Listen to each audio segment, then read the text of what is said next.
wameenda lunch out. Hawakwangi wengi. Wewe nikikaa mbaya uniambie. Huh? You are ready? I start. Good afternoon. This is Kibera News Network. Welcome. This is the only channel, your #1 Kibera News channel, where you can get your own stories in your own perspective. Today is Sisi Mtaani. Sisi Mtaani is the only place where people have the opportunity to share their life journey, their life story, using their own words. Ladies and gentlemen, help me welcome today in the house none other than Nicera Kimani. Hey, kuna kizungu mingi. Karibu sana Nicera. Kuna kizungu mingi. Hey. How have you been? Niko poa. Yeah. Hiyo kizungu yako? Tupunguze kidogo. Punguza kidogo mtu wangu. Turudi mtaani. Turudi mtaani. Okay. Yes, so ladies and gentlemen, this is Nicera herself. She wants to tell us, she wants to share with us her story, her journey, her life story in her own perspective. And if you have any questions or comment, please don't forget to reach out to us via our YouTube section, comment, and type whatever you want. Or reach us via WhatsApp 0794590404, and we'll be able to read them a bit later. Kabisa. So, Nicera, who are you in a nutshell? How would you describe yourself? Naitwa Nicera. Yeah. Kimani. Mara mingi utaja hivi watu sema wewe Mkikuyu. Lakini mimi si Mkikuyu. Wewe si Mkikuyu? Mimi si Mkikuyu. Yaani? Hata unajua natajanga jina langu hivi, Nicera, Masai, Wanjiru, Kikuyu. Sasa nikitaja ya mwisho Nicera Kikuyu. Nicera sounds Masai. Nicera sounds Masai, Wanjiru sounds Kikuyu, and Kimani also Kikuyu. Now wanasema Kikuyu wewe. So but mimi si Kikuyu. Me I'm an Ambian. Ambian? MB from Embu community. Oh, you're from Embu. Embu community. Okay. So Nicera is a community mobilizer. Oh yeah. A researcher. A researcher. A writer. A writer. And a documenter. So I hold several titles. And come again. I'm a researcher. Researcher. Mobilizer. Organizer. Organizer. And a documenter. A documenter. Yes. Okay. I hold several titles in this community. But then I must say, nilikuwa nachukia slum sana. Yeah. Kitambo. Nilikuwa nachukia slum sana, kwanza nilikuwa nauliza sis, unaishiaje Kibera? Unasaidiaje? Yeah. But sikujua one day nitakuja the same Kibera na nianze kufanya kazi huko. That time ulikuwa naishi wapi? Nilikuwa naishi Ushago. Huko Embu? Nilikuwa naishi Ushago. Shule poa, nasomea shule poa. Yeah. So kidogo, things turned around and nikiwapo hivi form 4, I was raped. Yeah. But then ile trauma haikuweza nifanya, unajua ile like staying at home with the same perpetrators was so difficult. So I had to run away from home. Hii maneno inafanyikanga hadi huko? Inafanyika hadi huko mtu wangu. Yes. Sasa hizo ulikuwa how old? And before you heal, nilikuwa around 17 hapo hivi naingia 18. Ushamaliza form 4? Siko namaliza form 4, niko tu so ile trauma ilinishika mtu wangu. You were raped by the people you know or strangers? Where I know, people I know. So ile stress ilinishika, ikabidi nipotee home. Okay. I ran away from home. You decided to disappear? I disappeared. And then my family started looking for me because I didn't tell anyone. Oh, no one knew about it? No one. Okay. No one. But then the story ilikuwa inaendelea, my good Lord, wakasema, so like my younger sister, akasema, you know, my sis is pregnant. So she ran away so as she can abort the baby. The abortion. So that story also like traumatized the family. Oh yeah. Now they're looking for me. I'm not calling them. I don't have a phone. Yeah. So all those commotions. And then now I went and got a house help job at South B Barozi Estate, house number 157. So you know even the number yeah, to date. exactly. Yeah. So I was working for a Saisa already who was married to a cook. Okay. Who was married to a Cuk? Yeah, so the Taita. Oh, Taita is married to a Cuk. Yeah, the red was a Taita and then he was married to a Cuk. So mimi nikiwa tu pale hivi nashindwa. So from home you have disappeared. Me have disappeared. From Embu, right? Yes. And your family don't know about it? They don't know. The first stop is South Sea. The first stop was not South Sea. Like I had to stay with my friend. Like, you know, I was like looking for somewhere that I can stay. Like find console. Yeah. And then I happened to run into but then she was a very good girl because she made sure that I got a job. But now, yeah, I got a job. I was being paid 2,000 Kenya shillings. Yeah, for being a house help. For being a house help. So my work was to each and every day because they didn't have a kid. So I come out from South B Estate to town every day and take them lunch. So most of my work was to cook, make sure they eat good food, lunchtime and evening, and also like the other chores in the house. Yeah. But then one day I got lost. Lost? I got lost. Why? How?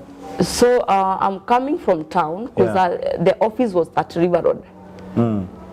The office where your bosses work? Yeah, the office that my bosses were working. Yeah. Because they were doing the printing. Okay. So those big machines, you call River Road. So one day I got lost. Yeah. And then how did you get lost? And this is a place you've been going every day. I've been going in this place. Now, I think the makanga, ni watu wa makanga bana. Hata kama tunatoka ushago, mtu wangu si poa. Hey. Sa, waliku confuse. Watu wa makanga bana. Manzejo. So, mimi nimetoka tao vizuri. Nikamwambia mnanishukisha hapo Barozi. Yeah. So Barozi estate ilikuwa Barozi hazina. Kumbe walinishukisha stage nyingine huko ya Sinai. Unajua Sinai Mukuru? Yeah. Hiyo stage ndio walinishukisha. So then I start asking where am I? Yeah. Because of course this place was not familiar with me. You're asking people. I'm asking people and then they tell me so do this teremka na njia. Teremka tu, teremka teremka usibranch. Yeah. So mimi nateremka katikati ya kijiji. Yes. Hapo Mkuru Slum. Sasa mimi nateremka katikati ya kijiji ndio mimi nganganga nateremka tere. Mimi sijaiona hizi mtu wangu sijawahi. Sijaiona hizi.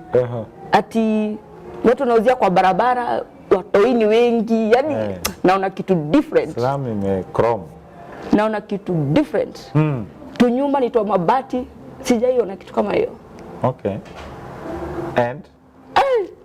Mtu wangu nikatembea. I walked. I'm like, where am I? Yeah. Is this what I hear being called slums? Yeah. Hey, so me in my mind I was like, how does my sister survive in Kibra? Yeah.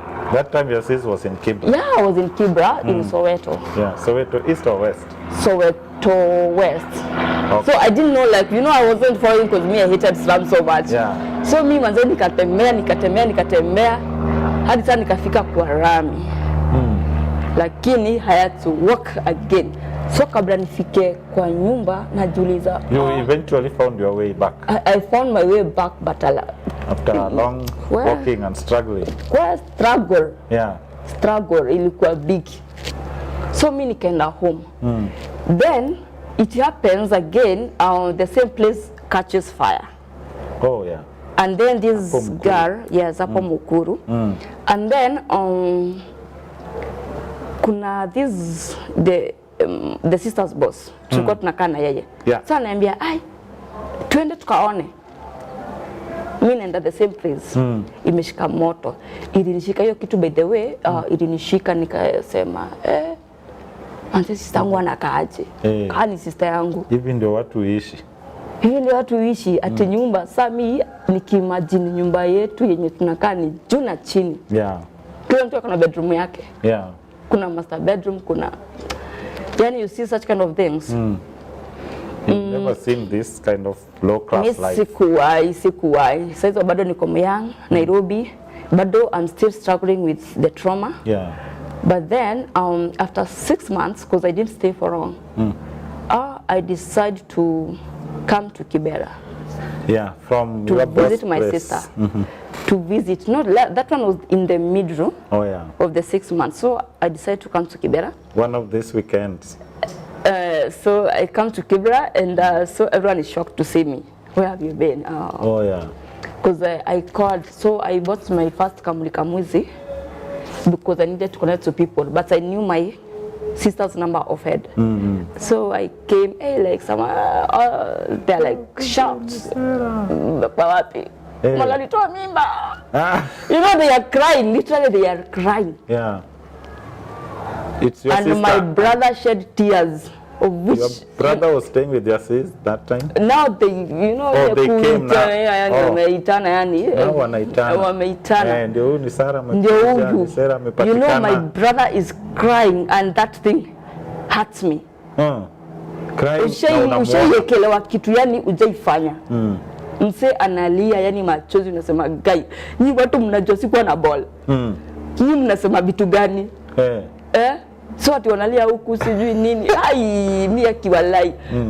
I think that was my rawest moment. Okay.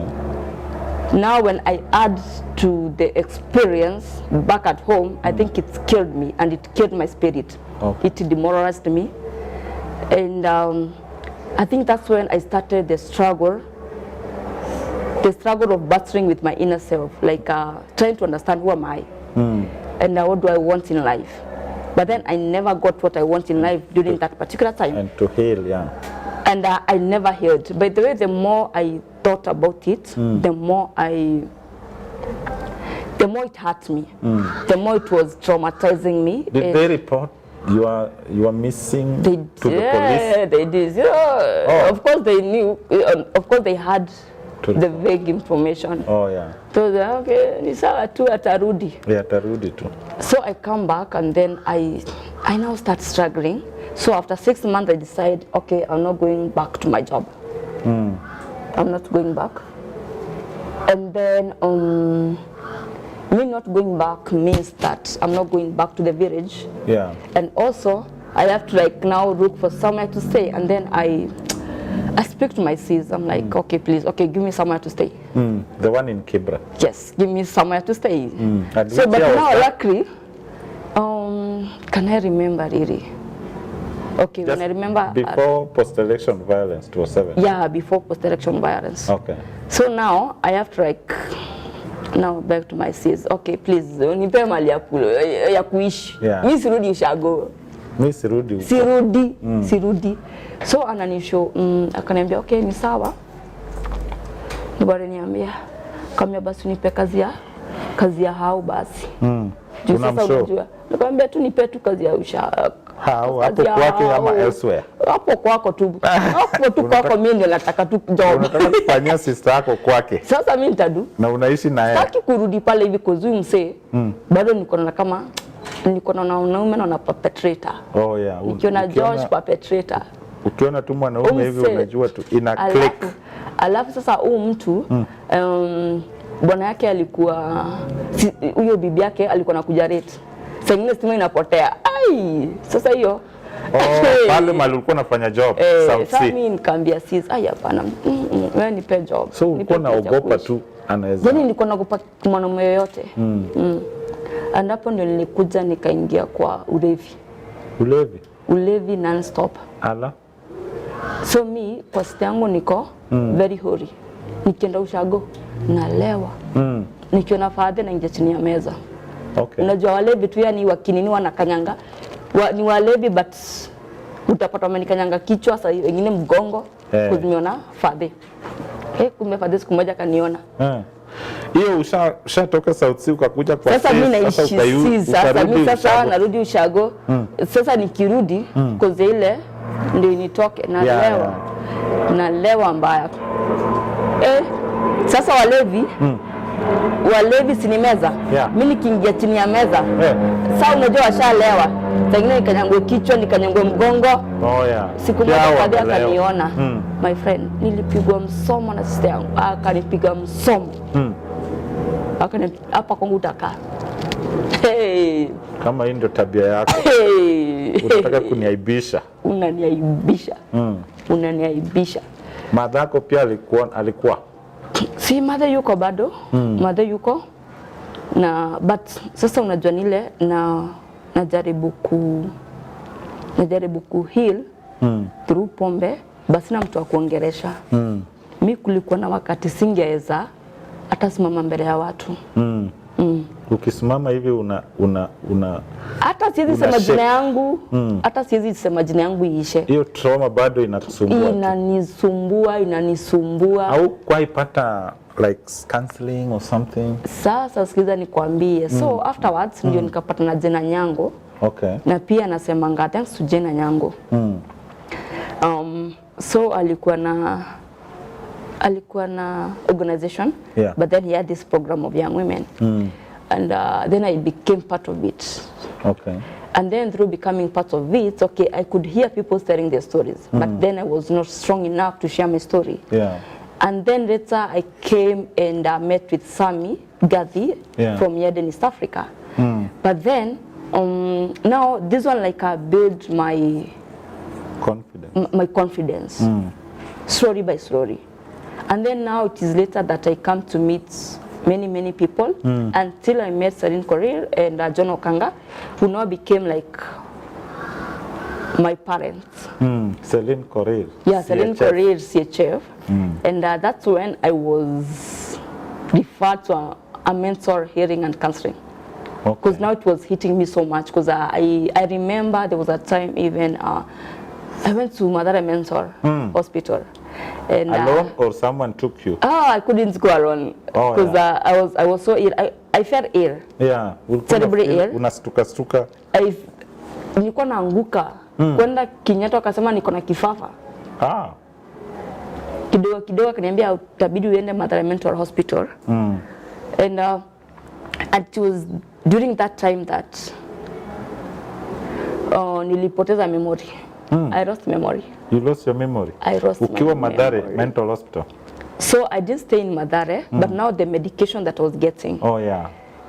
So nika lose my memory totally. Do you think like you just lost it or the medication they made you lose it? The medication. The medication that I was getting. In fact, nilikuwa napata medication kutoka Kenyatta. Okay. Nilikuwa napewa kapameza paina Epanatium. So this medication nilikuwa nazikunywa, nalalaka maiti. Then when I wake up I don't remember anything. So venye naendelea kuzikunywa hivi kidogo manze naamka na kunywa chai, but ukiniuliza after 2 minutes what you took I can't remember. When I sleep I can't remember jana ilikuwa siku gani. Ala. So this like shocked my sis, and I thank my sis so much because I did take a step. I did tukarudi usi akasema because akuamini like what is happening with me. So nimeruse memory, but then I was very sick. Very sick. Like ukinipeleka mahali lazima unishike mkono. Lazima unishike mkono. Mimi nikuonyesha nini zangu za OC. Madare hizo manini like a booklet manze. Sijui mascan za kichwa sijui nini. So mimi nikaenda Kenyatta one day. And then my sister akamba okay we kaa nje. So this doctor tells me you're not sick. I'm like what do you mean? I'm not sick. And she was a young girl and she insisted that you are not sick and you need to review this medication with immediate effect. You need to stop. To stop them with immediate effect. Okay. And what you need is counseling. That is what. So by that time they had already known what you went through, yeah? No, this lady doesn't know anything. Okay. Doesn't know anything. But I think recommending. I think she was God sent. Yeah. She tells me that you're not sick and you need to stop this medication, otherwise you run mad. Yeah. And then she tells me also that you need a counselor. And then luckily there was the trauma healing and counseling workshop that was you were to go with the CHF. Yeah. So all this time, remember, we are in the CH or in the Kenya Tunaweza program. Yeah. It is during that period. Yeah, I remember. So and also now the medication, because of the effects of the medication, I could not be able to like make a sentence. Anytime I stood up to speak, matengeja mdomo, like my tongue is very heavy, so such kind of things. I go to trauma healing and counseling, and you also lost your self-esteem. My goodness. Like now I don't know how to approach myself. I don't know how to approach the world and all these things that are happening and where to start. So to cut the long story short, I went to the trauma healing and counseling, and then John Okanga took me through a healing session. Okay. And also now the community. The community was, okay, I was going to these forums in the community, but then they don't know what I'm going through. Yeah. Until I speak out. I speak out after several years of silence. And now people are like, what do you mean? Yeah. And I'm like, hey, this happened. When did you start speaking about it? After how long? This was after 10 years. After 10 years. After 10 years. Yeah. That's when I started speaking about it. But then remember, these 10 years I've lost my memory. Yani nimejisahau mimi mwenyewe. Yani nimefanya vituko in my life. Then I started realizing I'm not the only one. There's so many people who are going through a lot. Yeah. And me. This you realize by attending several forums. Seeing people sharing. Exactly. This, listening to people sharing. Then niliona kumbe sio mimi peke yangu. There are so many people that are going so much in our communities within us. Tunasikia mtu story ya mtu asikia yangu hata niso. Kumbe hata yangu ni kidogo. Yangu hata ni kidogo. So ndio huyo mimi nikaja kumbe naweza kuwa na confidence. Nikaanza sasa kujichocha kwa community. Kujichocha kwa community. Kuna zile ma pullbacks now, the challenges. The challenges of community. But then mimi nagongana nazo. Then kidogo mimi ndio huyo Tanzania. My first trip naenda Tanzania. Your first trip? Ati nimeenda Tanzania. Nasema ni mimi kweli. For what? For data. Sasa hiyo nimekutana hadi na muungano na vijiji. Because of I had that anger. Tanzania, the one we met. Yes. What was it? The Phosphor-G. Tanzania, Dar es Salaam. Yes. Was it 2018? 2018. Yeah. So that was your first trip out of Kenya? My first trip out of Kenya. Okay. So to me, I had this anger, like to fight for community, like to fight, that anger, like unajua hii kitu kama sio ningekuwa tola fight singefanyika. Yeah. So out of that advocacy, ndio muungano wakani recognize. So nikaanza kuona meeting zao and so forth and so forth. Muungano wa wanavijiji. Muungano wa wanavijiji. Yeah. And nilikuwa mostly nilikuwa na collect data. But then kula ile force ile haki yetu, haki yetu hadi nyumba za reli. There's a time we were fighting for, imagine sina nyumba hapo hivi, but na fightia wasee wapate nyumba. Na fightia wasee nyumba zisiuzwe. Yeah. Juu kulikuwa na ukora inaendelea. Mimi nikaita. So you were part of the data collectors? Data collectors. Unaitwa in muungano. Hiyo enumerators. Yeah. Okay. So me muungano imerecognize sasa mimi sasa nikaanza sasa kujipiga kifua. So they're the same people that made you go to Tanzania? No. They're not the same people that made me go to Tanzania. So what happened? So out of those meetings niko so vocal. Yeah. Sasa hiyo nimezeeka mtu wangu. Sasa nimezeeka. Ushakuwa vocal, gain confidence, self esteem inarudi. Me katika hizi meeting tulikuwa tunaenda so mimi nilikuwa tunaongea, mimi nikisikia swali na shoot Okay. Mimi nauliza kwani mkutano sieni watu wa Kibera wako kama wewe unatoka Kibera inua mkono, unaambia watu hata mahali watu wa Kibera wafai kwa. So mimi tuko KICC mimi nikainua mkono Nikamwambia okay, mimi sielewi Kizungu. Niwacha tu niongee na Kiswahili mtu atafsiri. Sasa kwa hii mkutano, where is the community? That is what I asked. You are fighting for the community. Wazimu. Watu wanashindwa, huyu anasema huyu ni mwendawazimu. Anasema nini? Alafu tena kuna walami. Anasema ai, wewe unataka where is the community? Where is the community in this meeting? Because I just see people with laptops. To you, who was the community? Sasa mimi community, kwanza sikuwa naelewa community ni nini sana. I swear. Mimi nilikuwa najua community, ukiona mtu yote ana laptop kwa mkutano, ukichunguza community. Wewe ni mtu wa community. So hii meeting tuko na mili hapa hivi, tumezubaa, lakini mimi tunachungulia tu hivi, tushatembea na tunalami. Watu wakaona earphone. Where is the community? Presentation is this meeting. But you are there to represent the community. You wanted more representation? Sasa jamaa mwingine hapo hivi alikuwa anafanya stories za research. Sijui kampuni gani. Akanitafuta, akaniambia, who are you? Nikamwambia, me I'm Nicera. Why do you ask? Akaniambia, I love your... Me I'm Nicera, I love your courage. Nikamwambia, thank you. So tuka exchange numbers. After 1 year, 1 year later, ananitumia link. Try this.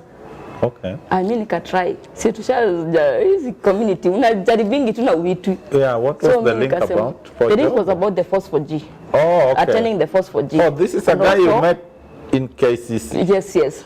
And also so remember, after several courage. Months now, after several months, the guy sends me a link to attend the Force for G. Okay. And then now, apply. But then we are used to these things. Wewe unajua tu. Wewe una applying tu na uitu. So mimi nikasema let me give it a shot. Mimi nika apply. Nikaitwa. Niko na huko the same thing. Presentation ya community ni zero. Ni 0.001%. Then community. Mimi sioni, naona tu kidogo. Mimi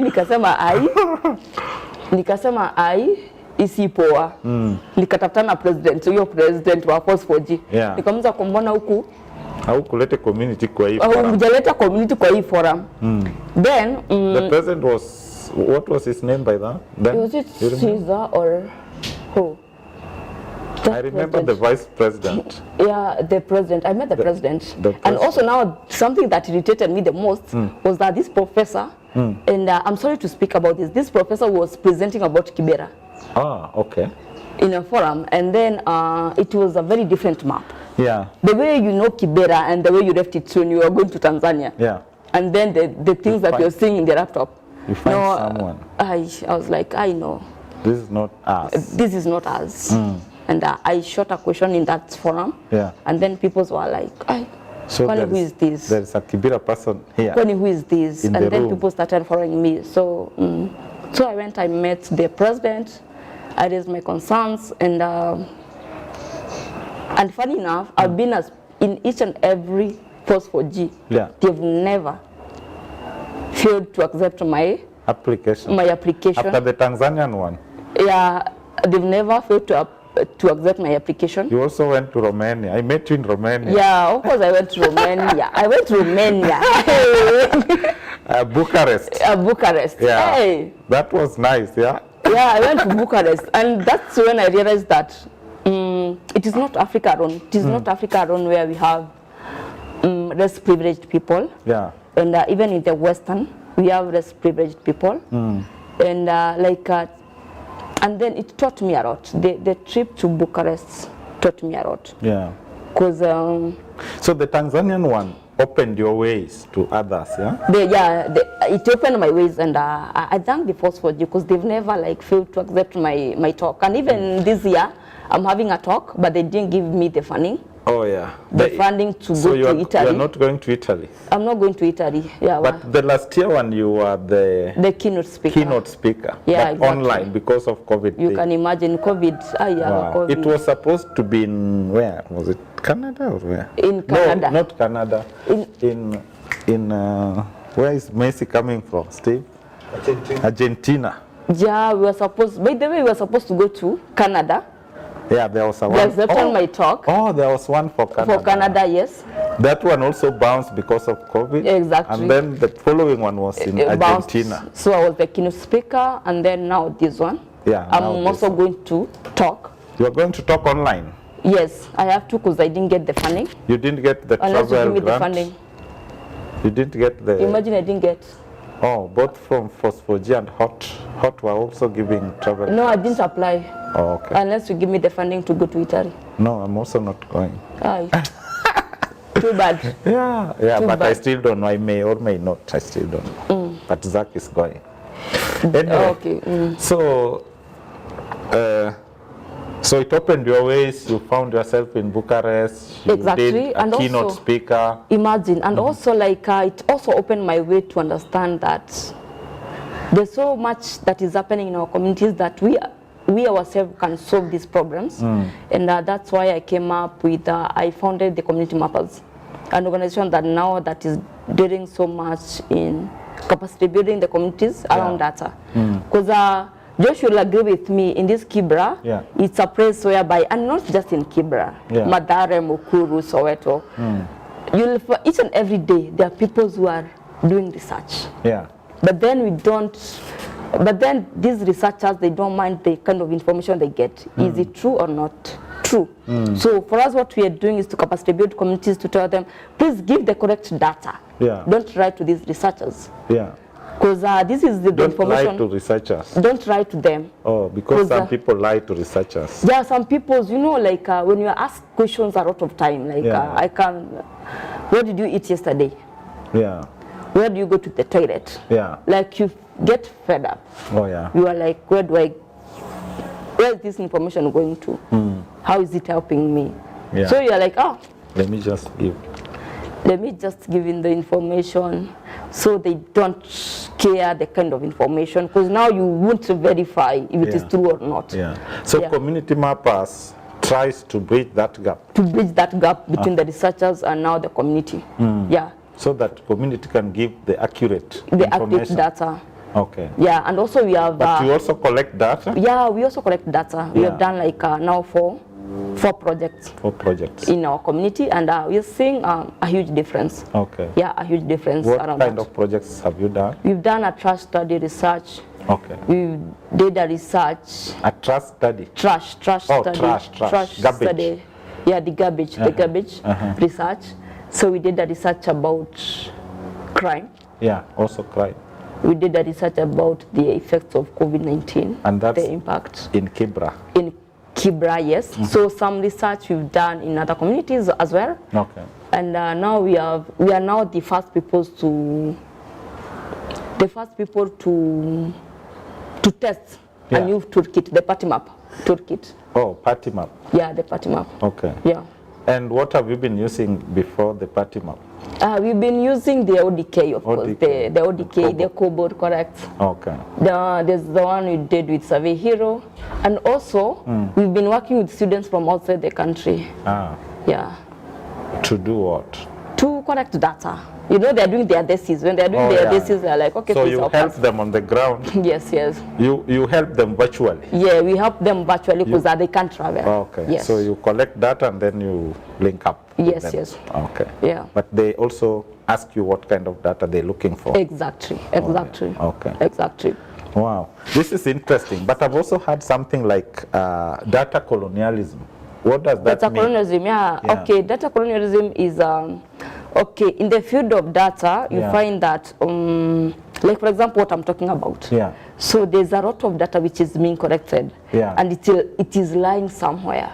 Yeah. And it is not being used. It's not being used. So each and every day, researchers are coming up with new terminologies. Yeah. And, okay, they get funding. It's okay, they get funding. And then they come to the community, they collect data, then they keep it. So it's like a form of colonialism, because data is the new currency. Yeah. And if you don't use data well, you are also like it's nikutumiza, nikutumiza as the community. I don't know the good word to use, as the community. Yeah. Like now that like making sure that there's no gap between us, the community-based researchers, and the main researchers and those scholars. Those names you call them, they are just researchers, but they have big terminologies, like bridging the gap of which it's there, and some don't want to admit. Some feel like they are the owners, they are the owners of this data, and that they are the ones who are supposed to take this data. Okay. So, but they forget the fact that there exists the community. There's the community. There's the person who is collecting this data. There's you who is analyzing this data. And there's the person who is now getting the end result. It's like a cycle. So when that cycle breaks, that's the colonialism. Okay. So I know you mentioned Jena Nyango. She helped you at your initial stages when you were having problems. You've mentioned Celine Korir, John Okanga, and all these people, and the guy you met at the KCC. So there has been a lot of people. These are people who really help you at your time, at the time you needed help. Let me say there has been a lot of people that have helped me in this journey. And starting with my sis, my number one supporter. Also, my number one supporter. And now these are the people, the likes of John Okanga, we have Stephen Ramage, we have people like Monica Kafa, Dana Thompsons. Those people who believe in me, who finally believed in me, and were like, this girl is not a joke. She's going far. Now, do you still feel the trauma, or now you? No, I'm okay now. I can speak to you now. Now I can speak to you, and also I can.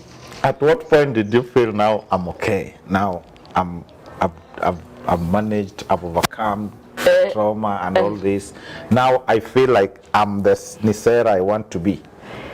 The time I shared my story the first time, I got a lot of. I shared in a platform. Which platform? Like in a meeting. I was in a meeting and then I shared my story, and then I shared my story again. And then that's when I realized, I think I'm getting somewhere. I am getting somewhere. It's getting off me. It's getting off me. Yes. Offloading the baggage. And then the day I stood in a platform to speak to people, I was like, I meditated for these many years. I should have done this. Kitambo ninjakwa. But after that incident happened, did you get some form of medication? I know you ran away, came to South Sea. Me nachukia medication. So you did get some. I took to look at you. The medication in the tablets. No, like you went through that incident and you ran away, so you never got some medical attention or anything like that? I got medical attention after I realized, this trauma is something that wears you down slowly. Until you are down completely. And that's when now I went to Kenyatta to seek medical attention. But then I went for another reason. It's like a depression. Because I was having seizures, like I could just collapse anyway. Okay. Nikiwa kwa choo naanguka tu. Niko kitchen na collapse tu, naanza kurusha miguu, akasema hiyo ni kifafa. Stress. So after you shared and a lot of people knew about it, did you experience any form of stigma? There was a stigma yani. Kwanza familia nasema mbona kusema? Pia the surrounding, it wasn't that good for me. It wasn't Okay. And you overcame all those? I've overcome. I thank God because I did overcome all those. And I was now actively involved in the community. And I was now actively involved by now Muungano wa Vijiji. And also now this is when I realized I should start telling stories. I should start sharing stories of communities. And I started sharing my own story. So that is what I did, because if you don't tell your story, there's no need to tell others people's story. You start by telling your own. You start by telling your own story, and then you can tell other stories, other people's story. And then after that, I was engaged in the KYC TV, and that's where now Mark from Vice Versa Global saw me. Let me say that. Yeah, I wanted to ask about Vice Versa Global. Yeah, and then he did recognize me and my work, and then he was like, hey, kuja. Yes. Kuja utuandikiange ma story. Okay, Mungu wangu. Hey, and that was after sharing your own story. Are you still with them, Vice Versa Global? Of course, yes. I'm going nowhere. So what do you do for them? I'm the special community respondent. Special community. Special. Special means. Special. Josh. Special means. Yeah. Mimi ni yani stories za community. Mimi ndio kuleta. Yeah. Kwa Vice Versa. Okay. Yes. Stories zote za community. Stories zote za community. Wewe ndio unalete. Yeah. Kwa Vice Versa Global. Ndio hiyo sasa. So that's Nicera. They pay you well? Yeah? They pay Wata you well? kuza stories za mshahara hapa. Sasa hizo No, just you don't have to mention how much, but just story ya mshahara kanyagia chini. Kanyagia chini. Yes. So right now you are a community map running. That's your own organization. My Is own it organization. a CBO or an NGO? Registered CBO. Registered CBO. Yes. Founded when? Very Which active. year? Very active. Which year? When was COVID? In 2020. Yeah, 2020. Oh, okay. Yeah. And you are also working with Vice Versa Global. Yeah. Muungano wa wanavijiji bado uko nao ama you left it? Mimi sija left. You know what happens, eh? You know these are not like what happens is this, like muungano wa wanavijiji. Yeah. I'm working with them, and these are not permanent jobs. Oh, yeah. So these engagements with them. Yeah. And muungano is people that I like, unajua wale wasiani unawatambua. Because they are doing so much in communities, and my passion is in communities. Okay. Yeah. So many activities, so many projects around community and with the young people. So I think Muungano is my home. Let me say that. Muungano is your home. Muungano is my home. Muungano is the same as slum dwellers? Yes, yes, yes. Okay. So that's your home. That's So what else home. do you do? Vice Versa Global, community, MAPA, Muungano wa wanavijiji, stroke slum dwellers. Only that. Only that. Those are your engagement as at now. Yeah, my engagement. Being involved in these different community works also kind of distracted your mind from trauma. Would you say so? Yeah, it did. It did a lot. Because at least you got engaged, yeah? I like when I'm busy. Yeah. I'm busy in the community. I like when I'm busy writing stories. I like when I'm busy with that camera in the field. Yeah. I like when I'm generating ideas, like when I'm coming up with ideas. So I just like it so much. It distracts me even from men. Okay. Like Josh. From men, like Josh. Like, so let me just explain that. Because, you know, because of whatever happened, I hated men. Not hating as per se, like I saw like every man was a perpetrator. Yeah. But I thank God now I overcame that. I overcame that, now and the I'm feeling doing. Is different. Yeah, the feeling is so different. Okay. Yeah. Okay. Wow, that's good to know. So the Vice Versa Global, they gave you a camera to work with? No, they didn't give. Okay, I write. Yeah. So it's just the content creation.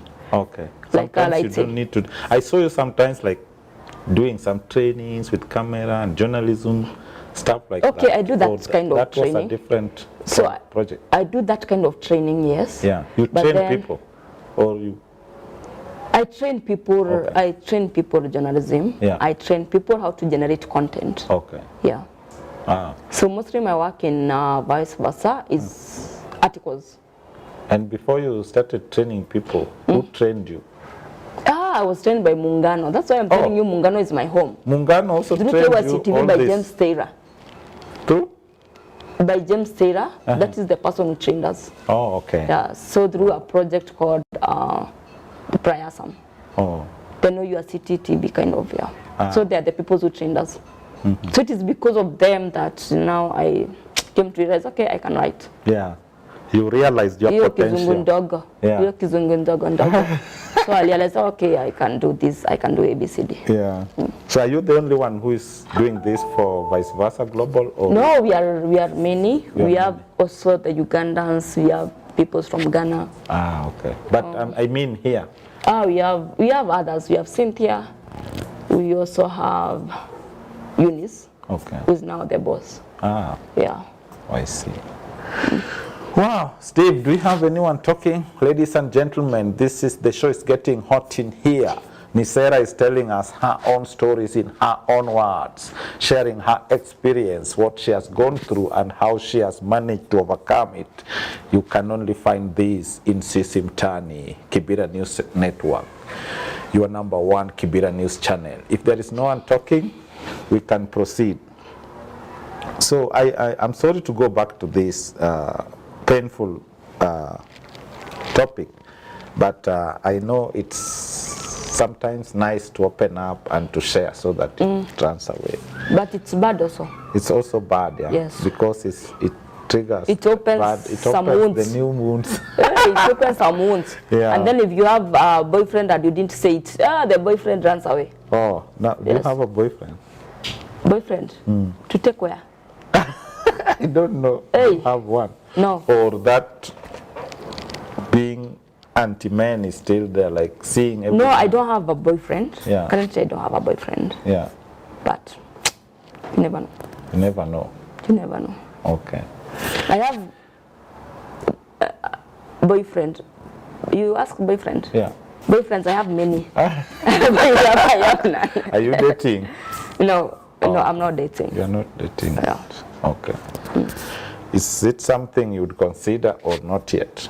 I don't know. I talk to some potentials. Yeah. Yeah, but you never know. This man, this man, You talk to some potentials. some potentials. But say you can be talking to some potential and then he has another potential better than you. Yeah, that's true. You never know. I think you're right. You never know.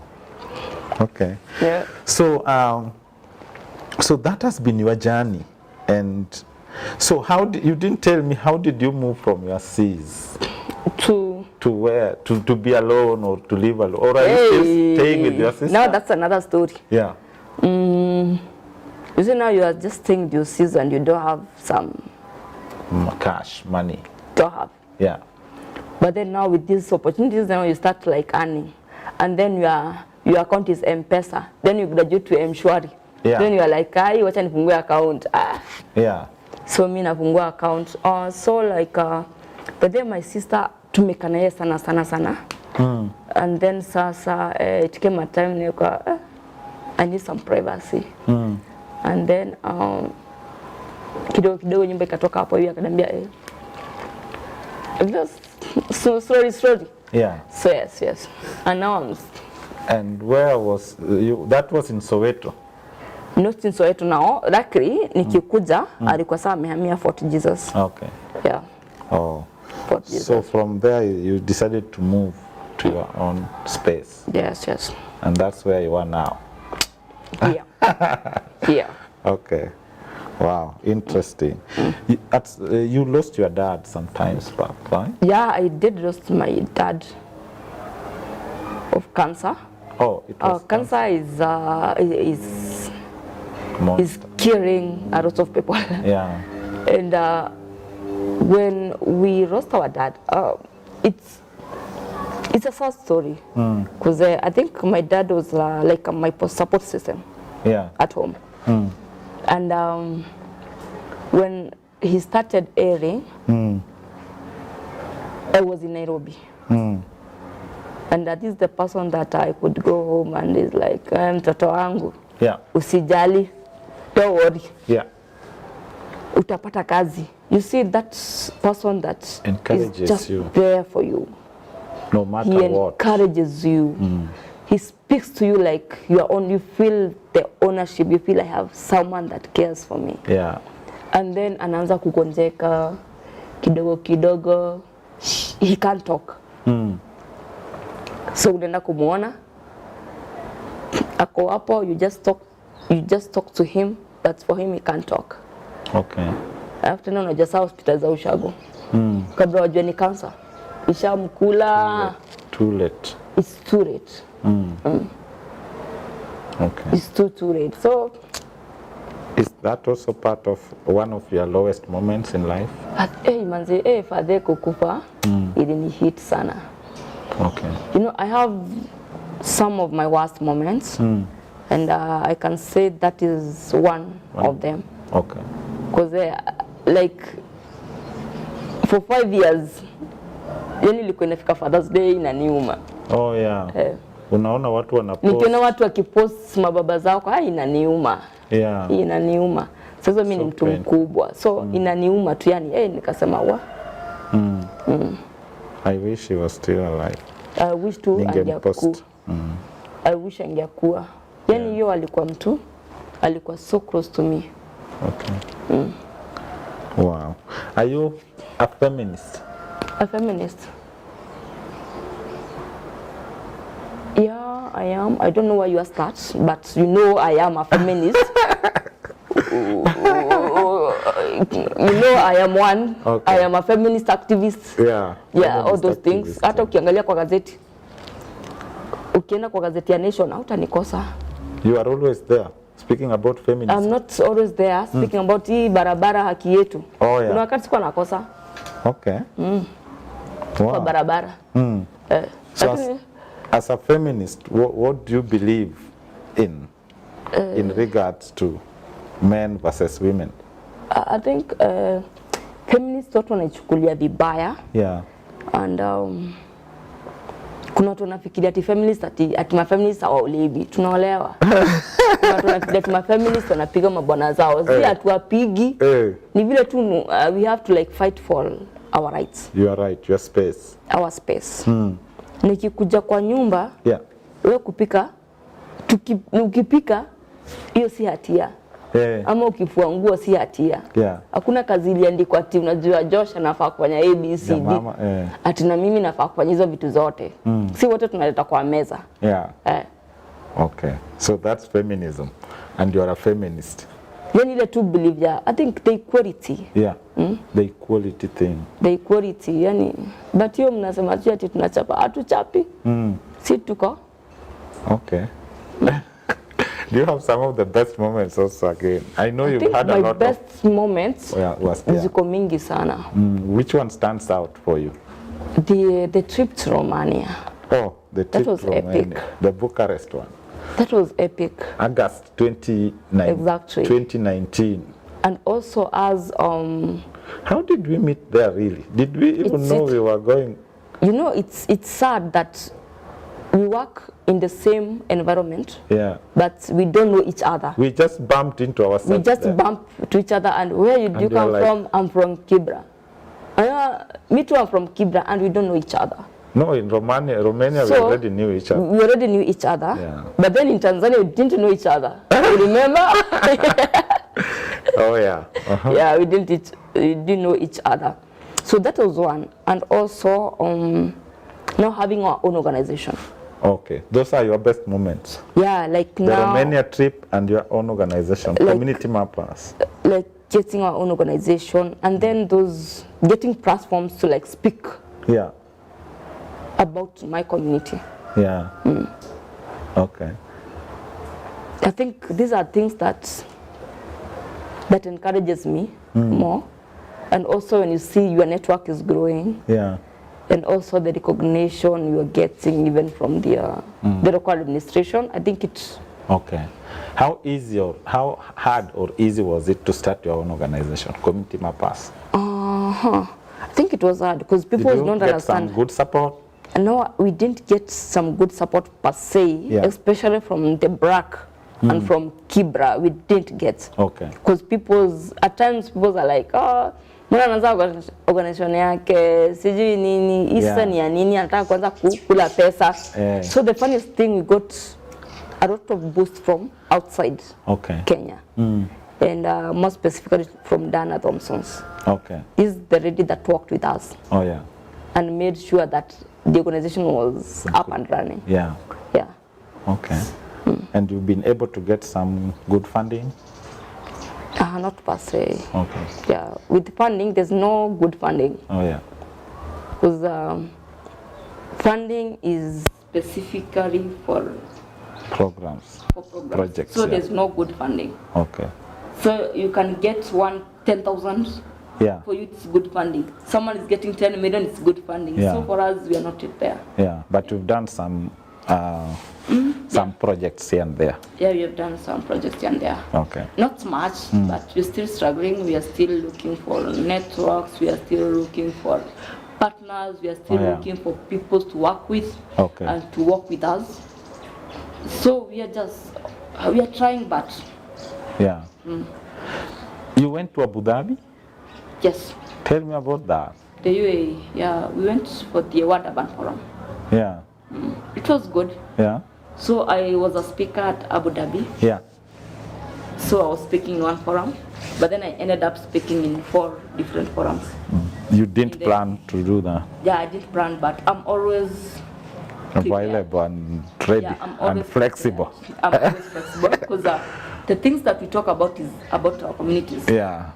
So even if I'm woken up at the middle of the night, you will still. So I still speak about my community. Okay. Like closing my eyes. Yeah. So there are things that I never plan. Okay. Would you say it was a nice trip and experience also? It was a nice experience, and of course is one of my highest moments. Okay. The Abu Dhabi trip. Oh, I see. Because then when you travel, you meet networks. You connect with people. Why do you say Romania was a good one also for you? Each and every trip. So let me see how many countries I've gone. Okay, not many. There's Tanzania, Uganda, South Africa. So all those trips, you meet new people. Yeah. You meet new people. You meet people with the same ideas you have. So you share your ideas. So you just expand your mind. It expands your mind. True. And also your basket of network. Okay. What do you do during your free time, Nicera? I don't know if I usually have. You don't have free time? I don't know. Okay. You are ever busy? I can't tell. Okay. I can't tell. But I like traveling. Oh, you like traveling? Yes. Wow. Anything else you'd want to share that perhaps I've not asked you? It's ni wakati wa uchaguzi. Yeah. Ni wakati wa uchaguzi, and I've seen a lot of organization when you wanna preach mambo ya peace. Yeah. It's very good. But then I'd like to appeal to the opinion pollers that kindly just stop whatever you're doing. Opinion polls? Opinion polls, just stop whatever you're doing. Yeah. Why? Because this one is going to escalate emotions of people. Because if these opinion polls are being done by a phone, but then they don't ask themselves how many people have phones. There are some which are being done online. There are some which are being done maybe verbally. But then this is risky. To where we are going at the moment, they should just stop. Because if you came number 1 with maybe 67%, then your supporters see that. Yeah. Then people love me, then they vote for me. So what will happen? What will happen? Your supporters may think I was rigged in. Managing expectations. Managing expectations. Kindly, let's... Those people who are conducting this posters, tafadhalini, acheni tu. We are tumetosheka na whatever you've given us so far. And also, let's make sure that peace, embrace peace during this election. Tumekuwa na activities with Muungano za ku make sure kuna peace mtaani, to make sure tumeongelesha hata machiefs, askari wahimize amani katika uchaguzi, because it's very important. Unajua nikikupiga leo, kesho pia sina chumvi, utakuwa umehama, so utapata mtu. True. So it's important we embrace peace. Yeah. Wow. Is there any one thing that you can say you are proud of to be from Kibera? Kibera is international. And Kibera is huge. Yeah. And Kibera, it's a word of many countries, of many tribes. Yeah. You know, I see Kibera as an international Kibera. An international Kibera. Yeah, and when we talk of Kibera to the world, we mean it. Yeah. Because if you check how many people are from Kibera, but then they said some come back, but some never come back. Yeah. So, and I'd also appeal to them to just come back and improve Kibera. And one thing that I'm very proud about Kibera, anywhere I speak about Kibera, people know about Kibera. Yeah. Yeah, they're not like, where is that? When you It's already raise known. your hand and you're like, I'm from Kibera. Yeah. Yeah, you're from Kibera. So people connect with Kibera. Yeah. Yeah. People connect with Kibera. Wow, that's very nice. Thank you, ladies and gentlemen. This has been Sisi Mtani with me, Josh, on Kibera News Network, YouTube Live, all the way from Uweza Foundation. My guest today has been Nicera Kimani herself. Thank you very much, Nicera. Yeah. Your story is so touching and very powerful. Thank you for coming to the show. Thank you for inviting me. Till we meet again with our new guest Yeah. next week, have a nice time. Bye-bye.